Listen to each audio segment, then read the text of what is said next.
Ajmer non vending और vending zone committee में चुने गए पार्षदों को लेकर आज कांग्रेसी पार्षदों ने अपना विरोध दर्ज कराया। कांग्रेसी पार्षदों का कहना है कि वेंडिंग और नॉन वेंडिंग जोन कमेटी के अंदर 3 पार्षदों को लिया गया है, जो तीनों पार्षद भाजपा के हैं। कांग्रेस पार्षदों ने कहा कि कमेटी के अंदर एक कांग्रेस पार्षद को भी शामिल करना चाहिए, जिससे समन्वय बना रहे। पार्षद द्रौपदी कोली ने बताया कि कई दिनों से कई शिकायत है, जिसको लेकर आज कमिश्नर साहब से मिले हैं। वह कमिश्नर साहब को वेंडिंग जोन कमेटी में कांग्रेसी पार्षद को लेना चाहिए।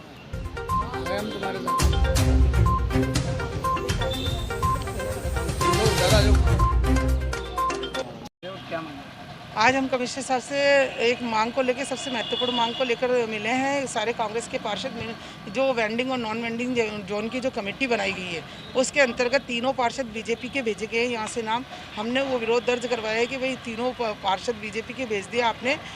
एक समन्वय स्थापित करते हुए कांग्रेस के पार्षद का भी नाम इसमें होना चाहिए। तो उन्होंने कहा है कि भाई ठीक है, हम इसको डिजॉल्व करके नई कमेटी बनाने के लिए और इसमें कांग्रेस के पार्षद का भी नाम भेजेंगे सरकार को। और दूसरा मुद्दा हमारा सड़कों को लेकर भी है, नालियों को लेकर है। अभी जो 10 लाख के टेंडर हुए थे, उसके वर्क ऑर्डर को लेकर भी बात कही है हमने कि भाई टेंडर हो चुके हैं, सब कुछ हो गया, उनको वर्क ऑर्डर दिया जाए, जिससे कि अभी बारिश आ रही है, उससे पहले हम लोग काम करवा सके अपने वार्ड में।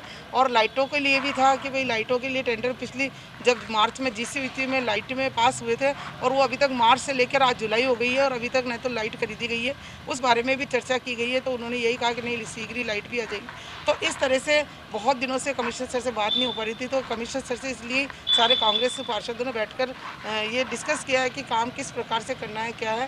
तो कमिश्नर सर ने यही कहा है कि भाई ठीक है, जल्दी ही हम आप लोगों के ये काम करेंगे। कुछ बीजेपी पार्षदों की भी चर्चा हुई है, ऐसा कुछ? हाँ, बीजेपी पार्षदों की चर्चा यही हुई है कि भाई हम ये चाहते हैं कि एक सौहार्दपूर्ण स्वस्थ वातावरण में काम होता रहे, कि भाई समन्वय स्थापित होना चाहिए।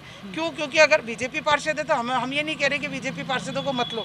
हम ये चाहते हैं कि कांग्रेस की सरकार है, उसमें कांग्रेस के पार्षदों को पूरी तरह से महत्व दिया जाना चाहिए। हमारी सरकार है तो हम इस बात को ध्यान में रखते हुए कि भाई हमारी सरकार है तो कांग्रेस के पार्षदों को पूरी महत्व हो, और जिससे कि काम तरीके से हो सके। स्ट्रीट वेंडर कमेटी का जो भी गठन हुआ था, जो कि कुछ दिनों से आप लोगों ने भी देखा है, तो उसमें जो पार्षद सदस्य जो नॉमिनेट होते हैं, तो उसी में तीनों ही जो पार्षद हैं वो भाजपा पार्टी के 2 पार्षद हैं और 1 समर्थित पार्षद है।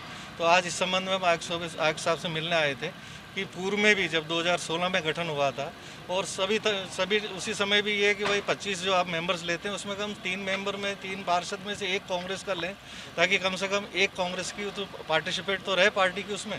तो आदरणीय ने लिखा कि इसको रिव्यू करेंगे। आज हमें बताया और आश्वासन दिया है कि हम इसको रिव्यू करके वापस एक पार्षद को उसमें शामिल कराएंगे। साथ ही हम सब पार्षद लोगों ने आज मिलकर के उनसे निवेदन किया है, एक तो 2 महीने से ज़्यादा समय हो गया, तो जनरल मीटिंग बुलाई जाए, और साथ में जो जनरल वर्क है, वो जनरल वर्क बिल्कुल पारदर्शिता से नहीं किए जा रहे हैं। कभी किसी पार्षद के हो जाते हैं, किसी के नहीं है। इस संबंध में भी हमने उनसे निवेदन किया, तो उन्होंने इस संबंध में करा, और साथ ही हमने लिखा कि हमारे जो लेटर वगैरह होते हैं उनका भी हमें जवाब समय पे नहीं दिया जाता है। तो ये संबंध में 5-7 ये पॉइंट थे, हमने जो आज आयुक्त महोदय को बताएं, और उन्होंने सभी को आश्वासन किया है कि शीघ्र इसका